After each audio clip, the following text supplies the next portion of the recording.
Yes, yes, right? So just as I believe that in order to discover your favorite dish, your favorite sport, your favorite thing to do, right? You have to try different things, try different foods, try different sports, try different things to really discover it.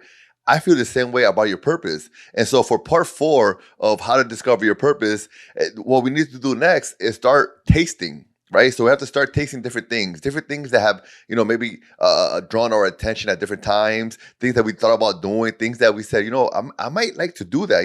We want to start doing those things because what's going to happen is that we're going to start to scratch some itches that we've had for a long time.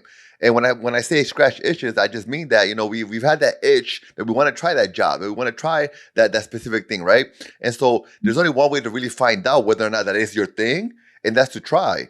And so after we've done everything we talked about in part one, part two, and part three, with part four, what we want to do is that now we want to start to taste different things, right? We want to start to put ourselves in different places, right? In different rooms and tasting different things, because that's how we're going to really discover, you know what? That's not it. That might be it. Maybe those two things are right? Because it doesn't have to be one thing. But the key here is to really discover, what our gift is, right? And to really discover that gift that's going to open up our purpose, right? And so the best way I believe to do that is to try different things. And if that means that it takes longer than maybe you thought it was going to take, then that's okay, because I'm here to tell you, you're not going to discover your purpose overnight, over 1 month, over 1 year. It might take years. It might take years if you're doing the wrong thing before you discover that the other thing was the right thing, right?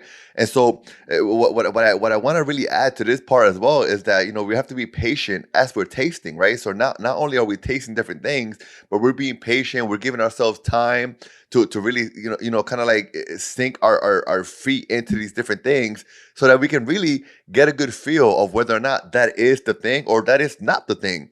Right. And again, always keeping in mind that in order to really discover that favorite dish, that favorite thing that we like to eat, we have to taste different things. And so, our purpose, which by the way, and I'll talk about this in the next and final part. I really do believe that we all have the same purpose. I don't want to give it all away now, but please stay tuned for part five, or maybe scroll down on my YouTube channel to part five.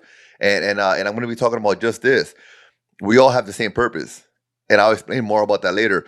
But it really is all about us really discovering what do we really like, because that's gonna help us with what our gift is. Because our gift would then open up the what our purpose is, and we all have a gift. We all have a gift that's unique to us, and we can only discover that gift by doing. Sitting around and waiting for it to come to us is just not gonna happen. It exists. It's already there. It was given to us at birth. We're blessed with it. We already have it, but we have to work to discover that gift, because that is the key to our purpose. And so part four to how to discover your purpose is to taste. Keep tasting until you discover that gift. Guys, take it easy. Oh, by the way, if you haven't subscribed to this channel, subscribe and like this video, and be transcendent.